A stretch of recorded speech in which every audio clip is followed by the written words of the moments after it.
Hi, YouTube. This is Awakened Saint. I'm going to do this sort of how we do our live streams. I'm recording this. If you're tuning in right now, this is a recording. This video is called Politics Are Fake. And, well, we'll explain it as we get going.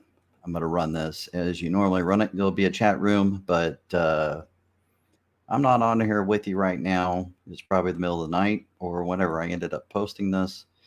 The date today is December 5th, 2022. And I'll be back here in a second. I'll read you the Bible verse, and I'm going to explain to you why I believe politics are fake.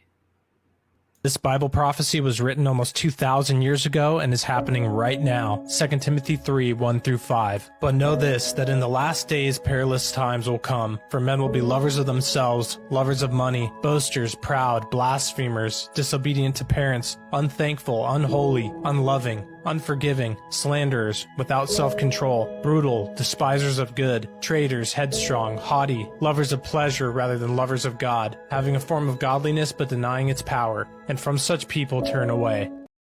Interesting facts. Mount Hermon, the highest United Nations base in the world, sits on the peak of Mount Hermon, which is where the fallen angels landed according to the Book of Enoch. This is where the UN got their color blue from, as fallen angels were also Hindu gods which were blue. In year 1666 of all years, Louis XIV of France declared the meridian points were 33.33 degrees east by 33.33 degrees north of the equator sits Mount Hermon. Keep in mind a third of the angels fell from heaven, or 33.33. Also 33 is an important number in Freemasonry. It's also interesting that Hermon means forbidden place in the Encyclopedia of Britannica.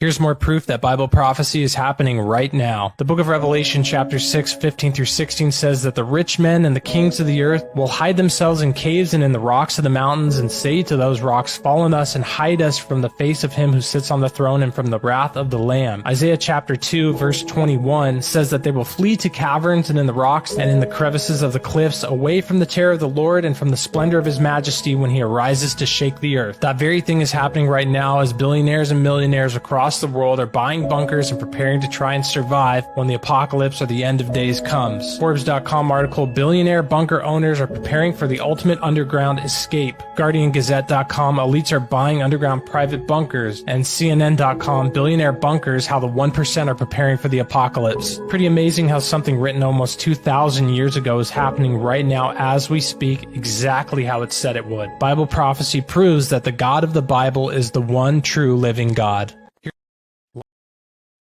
London is the World Financial Center, Vatican City is for world religion, and Washington, D.C. is for the military. You can also see each entity has an Egyptian obelisk within their centers. This actually is the sexual organ of the false Egyptian god Osiris. In Washington, D.C. and Vatican City, they also have a dome close by which represents the pregnant stomach of Isis, another Egyptian false god. When ceremonies are done at the Capitol building or Vatican City, the occultists who have worked their way into the systems believe that they are calling forth Apollo to be resurrected. That's why the presidential inauguration and announcing of the new pope are done by these two structures. It's to enact a type of ritual in which their goal is to have Apollo birthed through the obelisk and pregnant stomach dome. The occultists in control are hoping to fulfill Revelation 9:11, which states, "And they had as king over them the angel of the bottomless pit, whose name in Hebrew is Abaddon, but in Greek he has the name Apollyon, or Apollo."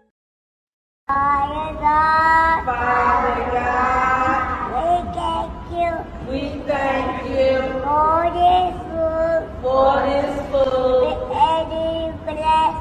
We ask you to bless it, make it nourishment to our bodies. Bless all the boys and girls all over the world to receive food in Jesus' name. Amen.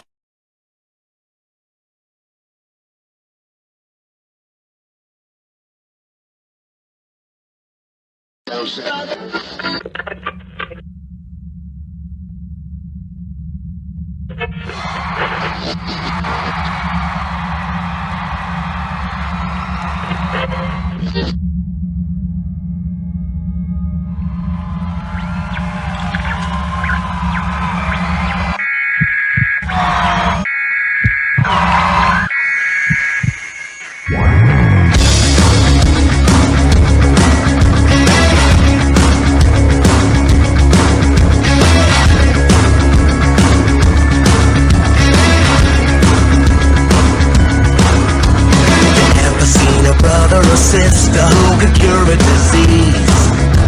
I hadn't, but I wanted to show the world that nothing's impossible, that they can believe. They're gonna see a miracle.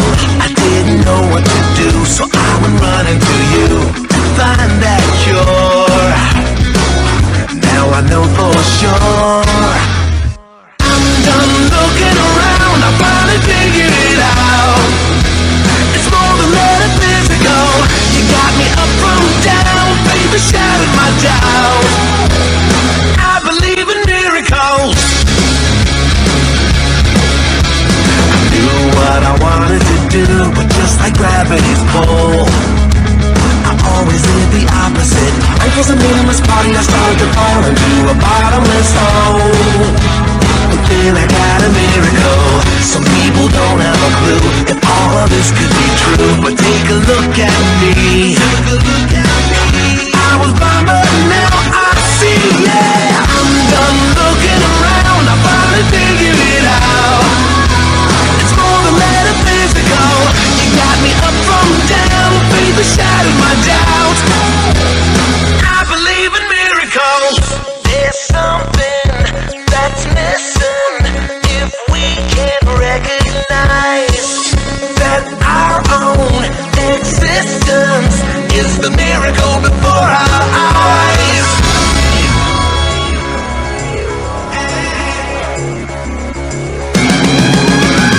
I'm done looking around, finally figured it out. It's more than metaphysical. You got me up from down, faith has shattered my doubt. I believe in miracles. I'm done looking around, I finally figured it out. It's more than metaphysical. You got me up from down, faith has shattered my doubt. Yeah, I believe in miracles.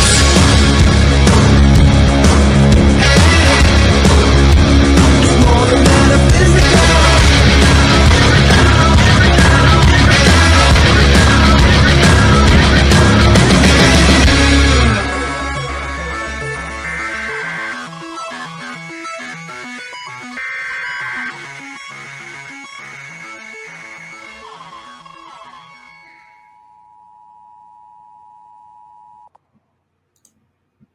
All right, family, I'm an awakened saint, and I'm going to read to you 1 Corinthians chapter, that should be chapter 15. I'm going to change this on the fly because I am recording this. So let me get the right Bible verse in there. I looked at that earlier, and I still wrote the wrong thing in there. Isn't that crazy?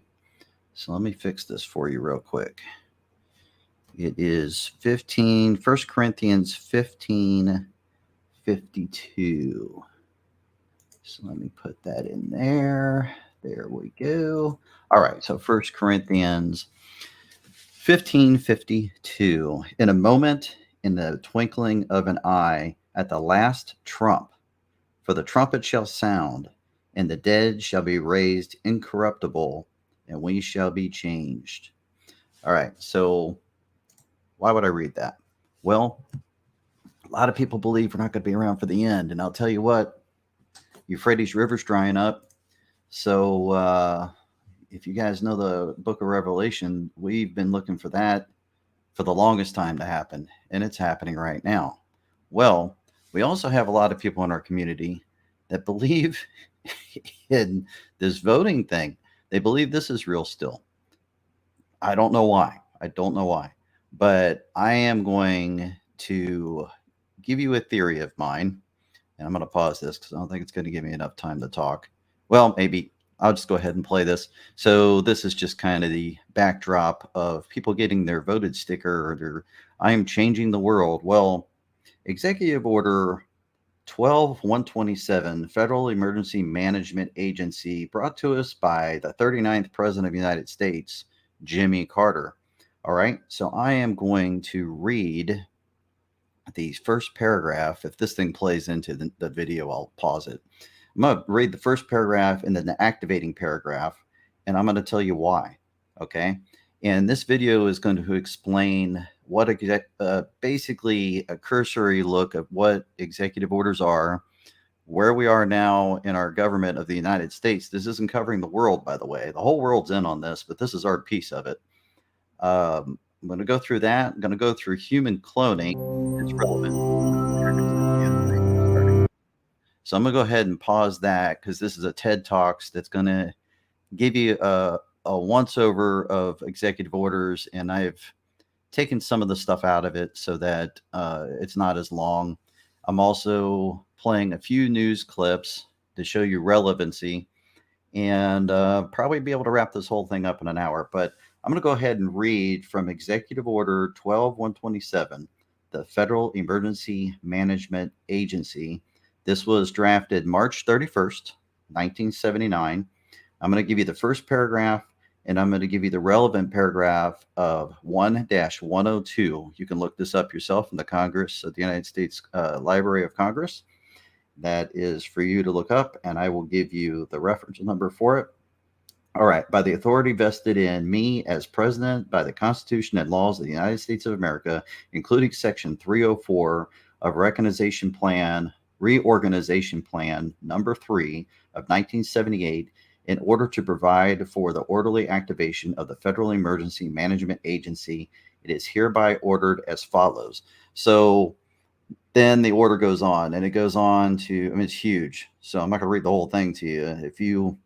If you want some really interesting reading, let's see, I think I can go to https://www.presidency.ucsb.edu/node, that is NODE/249484.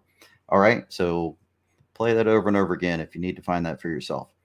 And this is the relevancy of it. 1-102, the Director of the Office of Management and Budget shall, in accord with Section 302 of the Reorganization Plan, provide for all the appropriate transfers, including those transfers related to all the functions transferred from the Department of Commerce, the Department of Housing and Urban Development, and the President of the United States.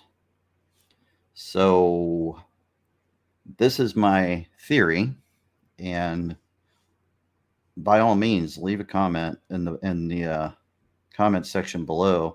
The chat room I may or may not leave up. You can put it in the chat room, but I suggest you leave a comment, a relevant comment. I suggest, or my theory is, that President Trump declared a federal emergency, that all 50 states were under a federal emergency. That activated this executive order. Once that executive order was activated, the executive branch became FEMA. Now the House and the Senate are still operating, and the judicial branch are still operating, but the executive branch is operating in accordance to that executive order that I just read. So if you really want to understand where you live, you need to know that order. And there's some interesting stuff in there. But let's go on to some education on what executive orders are real quick. Sometimes a president feels the need to exert power without working with Congress. And in times of crisis, quick decisions can be justified. But most executive orders are not responses to emergencies. They're often directed towards agencies in the federal government in order to expand or contract their power. Others determine the extent to which legislation should be enforced. And sometimes, a president may use an executive order to clarify and help implement a policy that needs to be easily defined in positive and inclusive ways, but they've also been used to exclude and divide. One of the most notable examples being FDR's 1942 executive order. He gave the military authority to target predominantly Japanese Americans, as well as German Americans and Italian Americans in certain regions across the country. All right. So the relevancy of putting this up, we had concentration camps in our country already. This has already happened. This executive order also removed any or all of those people into military zones, most commonly known as internment camps. Beginning in the early 1960s, each president has issued roughly 300 executive orders, but FDR issued over 3,500. At the other end of the spectrum, William Henry Harrison never issued an executive order, probably because his presidency only lasted 31 days. The U.S. Constitution is somewhat ambiguous on the extent of the president's power. That's resulted in executive orders expanding over time. For instance, since Lyndon Johnson, presidents have begun issuing orders to create faith-based initiatives, establish federal agencies, and remove barriers for scientific research. There are checks and balances in the U.S. political system. Congress can pass laws to counteract executive orders, and judges can halt them by deeming them unconstitutional. But in the time it takes for those things to happen, an executive order can go into effect and possibly change the course of history, for better or for worse.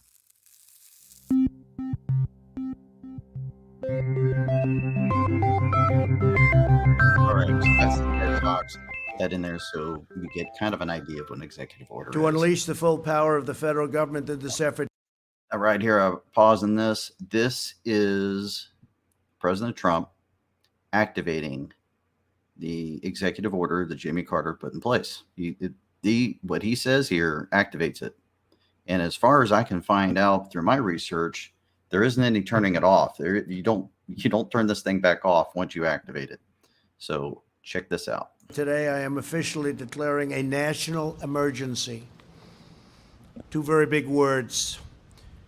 The action I am taking will open up access to up to $50 billion of very important and a large amount of money for states and territories and localities in our shared fight against this disease. In furtherance of the order, I'm urging every state to set up emergency operation centers effective immediately. You're going to be hearing from some of the largest companies and greatest retailers and medical companies in the world. They're standing right behind me and at the side of me. I'm also asking every hospital in this country to activate its emergency preparedness plan so that they can meet the needs of Americans everywhere. The hospitals are very engaged. The emergency orders I'm issuing today will also confer broad new authority to the Secretary of Health and Human Services.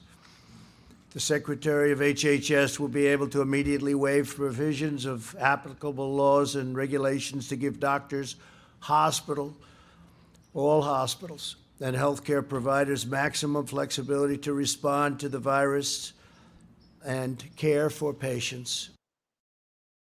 Hey, look at this!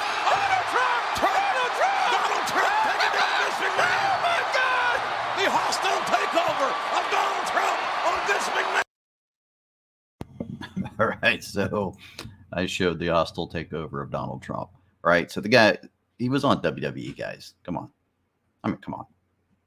So this right here is an older news clip, and it's got President Clinton and Al Gore in it talking about human cloning.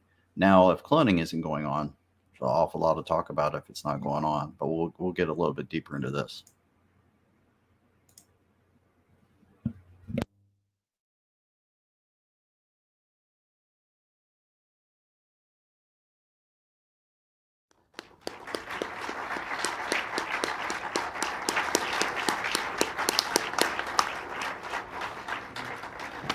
Please be seated, ladies and gentlemen, and on behalf of the President and the First Lady, welcome to the Rose Garden on this beautiful day. The President and I are honored to be joined by Secretary of Health and Human Services Donna Shalala and Dr. Harold Varmus, Director of the National Institutes of Health, and Dr. Harold Shapiro, Chair of the National Bioethics Advisory Commission, whom I will introduce in just a moment, and he will make remarks and present the President. I want to also acknowledge Dr. Jack Gibbons, the the President's advisor on science and technology. And also in the audience, Congressman George Brown of California, Congresswoman Connie Morella of Maryland, and the many distinguished guests who are present. There may be some I should single out and just don't know to mention. But to all of you, good morning and welcome to the White House. We're here, of course, because we all realize we must strive to find the sometimes delicate but always crucial balance between our unending search for knowledge and doing what is safe and morally right. Ever since scientists in Scotland successfully cloned a sheep, an adult sheep, in February, the President and those of us who work with him, along with the rest of the nation, have grappled with the meaning and significance of the discovery, and the meaning and significance, of course, of the many scientific, safety, ethical, and religious implications presented by the question of the prospective possibility of cloning of human beings. No one, however, has deliberated more on this issue than the men and women who are responsible for the report being delivered today to President Clinton, the members of the National Bioethics Advisory Commission. Over the last 3 months, they worked on an extremely complex issue at an extremely fast pace. They did a truly careful, insightful, and remarkable job. They are here today, almost all of them, and they met with the President in the Oval Office a few moments ago. And I would like to ask all of the members of the Commission to stand and be recognized so that we might thank you as a group.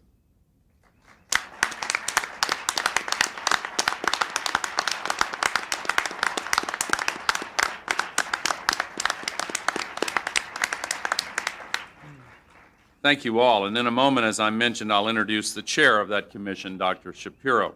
But before I do, let me say that as we seek to protect ourselves, our nation, and our world from potentially dangerous and less understood technologies, we must also always remember the benefits our nation has received from science and technology research in general, and biotechnology and cloning research in particular. After all, the ultimate purpose of science and technology, and overwhelmingly the result of science and technology, has been to improve human lives.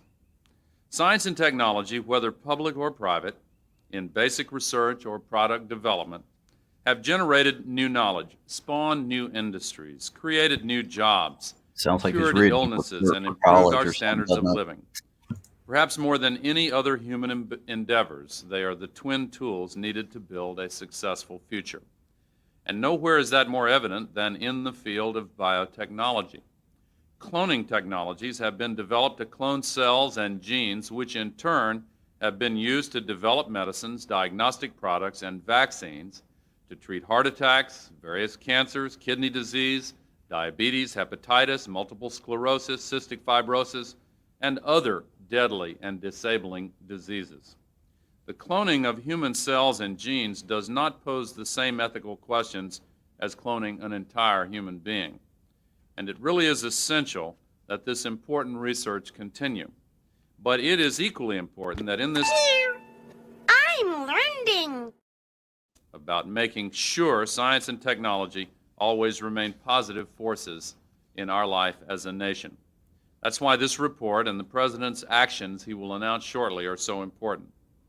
Once again, I would like to thank the Advisory Commission for their hard work, and I'd like to thank in particular the hardworking chair of the Commission, and it is now my privilege to introduce the President of Princeton University and the chair of the Commission, Dr. Harold Shapiro.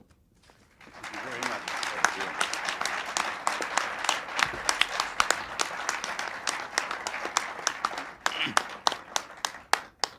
Mr. President, Mr. Vice President, on behalf of the members of the National Bioethics Advisory Commission, I am pleased to present the report you requested on the legal and ethical issues that have been raised by the sudden potential to clone human beings by a new technology with rather remarkable characteristics. The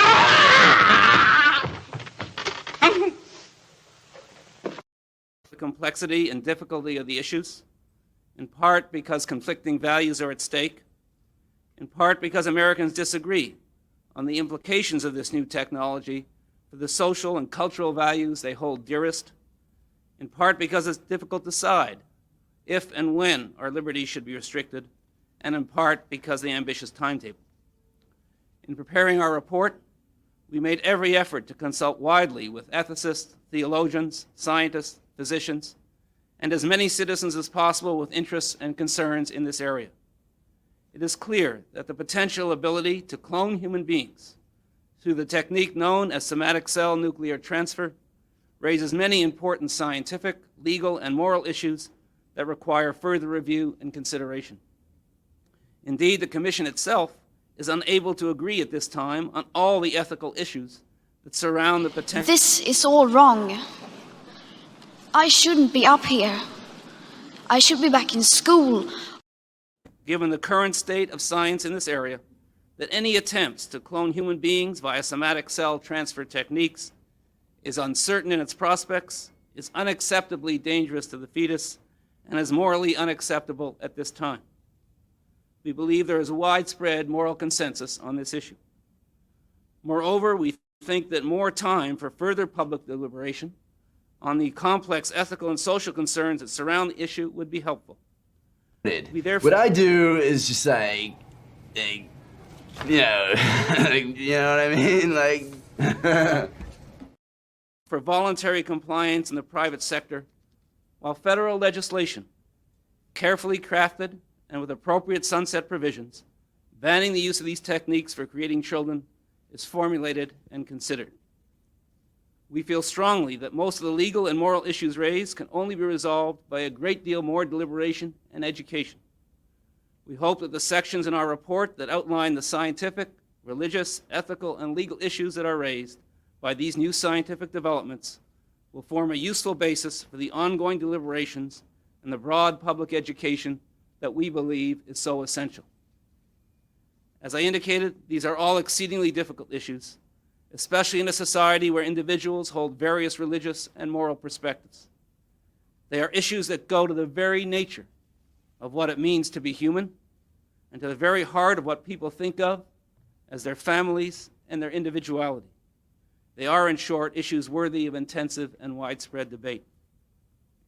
Time, however, is our ally in this regard, allowing for the accumulation of more scientific data from animal studies, as well as granting a period of time for fuller national debate on the ethical and moral issues that are raised. Through such open deliberation, we as a society can achieve moral agreement where possible, or mutual respect where agreement cannot be achieved. How dare you? You have stolen my dreams and my childhood with your empty words. Respect where agreement cannot be achieved. We have greatly appreciated the opportunity to begin what we hope will be a continuing dialogue, and we hope you will find our report both helpful and as responsive as possible in the time that was available to us. Mr. President, on behalf of the Commission, I am pleased to present our report to you. Thank you very much.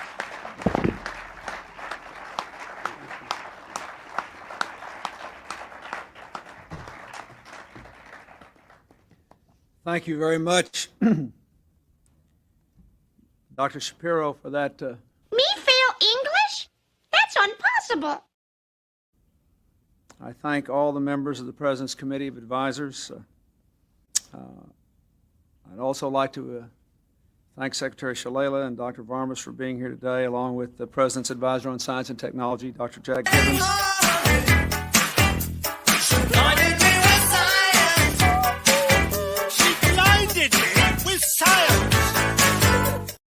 Let me say again, I am profoundly grateful to the National Bioethics Advisory Commission and to Dr. Harold Shapiro for preparing this report on a difficult topic in a short period of time, requiring an extensive inquiry.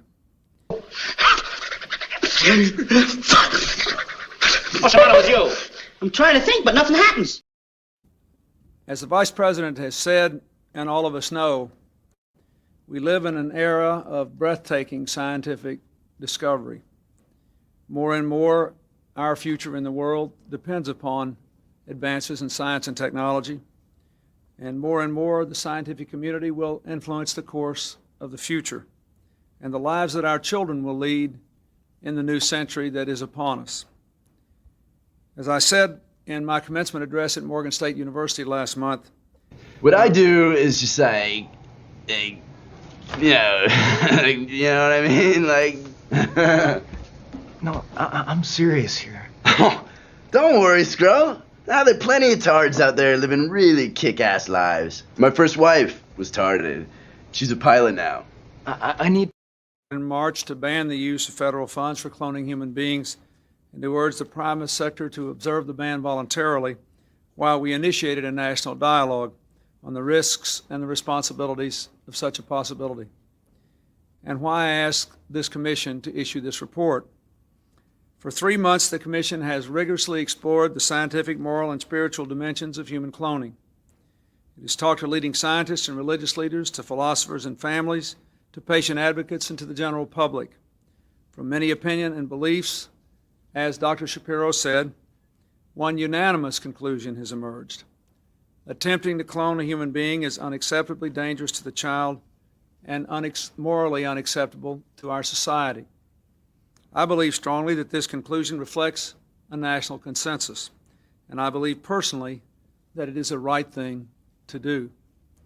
Today, I am sending legislation to the Congress that prohibits anyone in either public or private sectors from using these techniques to create a child. Until the day I sign the legislation into law, the ban on federal funding I declared in March will remain in effect. And once again, I call upon the private sector to refrain voluntarily from using this technology to attempt to clone a human being. I want to make clear that there is nothing inherently immoral or wrong with these new techniques used for proper purposes.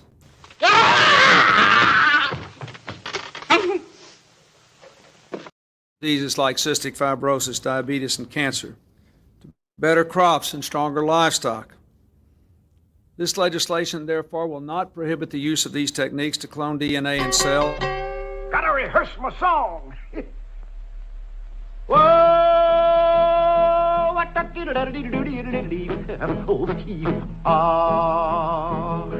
that's kind of pretty before it gets started, ain't it? Oh, Froggy went courting, he did ride Crambo. Froggy went courting, he did ride Crambo. Ensure that we continue the national dialogue we began 3 months ago, and will provide the nation and the Congress another opportunity to take a look at this issue in 5 years. To make sure that all our voices are heard as we explore human cloning, the legislation specifically requires the National Bioethics Advisory Commission to continue its study and report back in 4.5 years. At that time, we will decide how to proceed based on what has been accomplished and agreed upon and debated and discovered in the intervening period. Banning human cloning reflects our humanity. It is the right thing to do. Creating a child through this new method calls into question our most fundamental beliefs. It has the potential to threaten the sacred family bonds at the very core of our ideals and our society. At its worst, it could lead to misguided and malevolent attempts to select certain traits, even to create certain kinds of children, to make our children objects rather than cherished individuals. We are still a long way from understanding all the implications of the present discoveries, but it is our moral obligation to confront these issues as they arise, and to act now to prevent abuse. Today, I hope other countries will see what we are doing and do the same, and I pledge to work with them to enforce similar bans around the world. Ms. Vito, please answer the question. Does the defense's case hold water?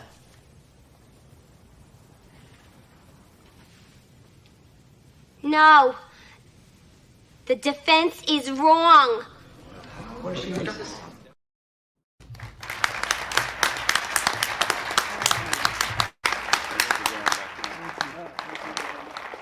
Own children or beloved grandchildren. Religious people were against human cloning. All right, so this is a French scientist that in the year 2001 is talking about cloning to the United States Congress, probably a subcommittee. If you didn't know the Clinton thing that you were just watching, those was incredibly boring. I was trying to break it up for you, make it a little bit more humorous because just horrible. You can find this all in the archives. That was 1997. This is 2001. In case you're keeping score, it's 2022. So let's listen to this guy, and I have a few more pieces, and then we'll wrap it up. Should be free to refuse it for themselves or their own children, as they are free today to refuse abortion, blood transfusion, or surgery. Human cloning will make it possible for us to reach eternal life. It is the right of the people who want to enjoy the fruit of scientific progress, including human cloning and eternal life, to benefit from it. If religion and superstition, which are the same, had power over science, we will still be living in the dark age. Your great constitution includes the freedom of religion, and that means also the freedom to be atheist, freedom to believe that there is no God and benefit from science without any moral restriction. We Israelis believe that science... Yeah, point out freedom to believe that there's no God. That's a neat freedom. Science should be our religion, as science saves lives while religion and superstition kill. Science destroys superstition and supernatural belief. That's why religion was always an enemy of science and progress. And it's science, and you shut up and wear your mask. It's science, and you shut up and wear your mask. It's science, and you shut up and wear your mask. Cloning. Legalizing human cloning is protecting the right of the unreborn, as cloning makes it possible a second chance to live for infants, like the one cloned planned to clone now. I'm very, very pleased to announce that the first baby clone is born. She was born yesterday at 11:55 a.m. in the country where she was born. So this will not give you more details about the location. She's fine. We call her Eve between us. You knew that, of course. Some suggested it, and I thought it was a good idea, actually. You won't have the right name. And, you know, for a long time, we started really to work with human eggs in January of this year. So it took us 3 months to finalize, and this is very short, and that's why I said, is it luck or is it hard work? I do believe it's hard work. But we had really good success very quickly and refined the technique for human eggs until spring, where we started to have implantation. We had 10 implantations, and 5 of them during the first 3 weeks were terminated spontaneously. 5 others were successful and are still successful. The first one was born yesterday. All right, in case you're not keeping score, there's, as of the report of that news report that I just played, there were 5 cloned human beings roaming the earth. The first one named Eve, by the way.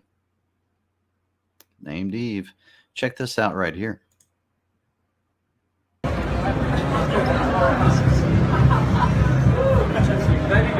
It's real. Hello, gentlemen, and welcome to Psychosec. Can I answer any questions? What is it all about? Well, we're a company that produces 100% organic human sleeves. You're probably wondering what's a human sleeve. Well, if you gather around, I can let you know what we do here in full details. So here at Psychosec, we've been able to achieve true immortality by taking your human consciousness and storing it on a device called a cortical stack. It's implanted in the base of your neck, and it collects and stores everything that makes you you. Every memory, every emotion, every sensation, everything you've ever experienced gets stored on this little device. You can see it here on this screen that's about to come up. You guys just follow me. All the information is stored on this device and can be digitally transferred from one sleeve that you currently occupy into the sleeve of your choosing. I believe Sleeves are basically human bodies we grow in our lab. They're organically real. Bones, tissue, organs, everything. These are the best bodies you'll ever have, period. Nothing can hurt these bodies, but they are human. So if something were to happen to them, you can always change them out for a new one. That's why it says immortality becomes non-existent. Because you can be 50 in one body and change to your next body. You're as young as you feel. If you come this way, David's going to show you some 2018 models that you can choose from. Well, you can choose which sleeve you desire. Now you can either have the sleeve that you have right now, or we have a selection of wonderful sleeves that we have made through Psychosec, fully genuine and organic produced. Now if you'd like to be taller, shorter, skinnier, if you'd like to have better vision, maybe strengthen your body, you have the choice to choose a man or a woman's sleeve. Now if your sleeve becomes damaged or too old for your liking, simply remove from the cortical stack your DHF, your consciousness, to another, newer sleeve. I remember when I lost my mind. There was something so pleasant about that place. Even your emotions have an echo in so much space.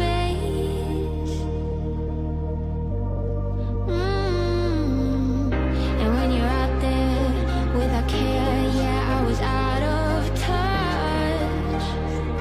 But it wasn't because I didn't know enough.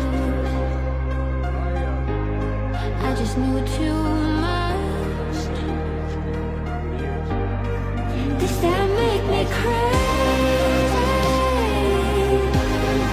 Does that make me crazy? Does that make me crazy?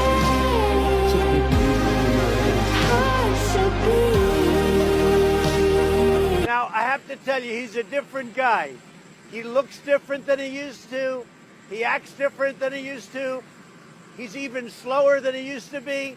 So I don't know. But when he mentions my name that many times, I guess I should be complimented. Senator, Let me do be you support straightforward. gay marriage? No, Barack Obama nor I support redefining from a civil side what constitutes marriage. We do not support that. That is basically a decision to be able to be left to the faith and people who practice their faith, the determination what you call it. The bottom line, though, is, and I'm glad to hear the governor, I take her at her word, obviously, that she thinks there should be no civil rights distinction, none whatsoever, between a committed gay couple and a committed heterosexual couple. If that's the case, we really don't have a difference.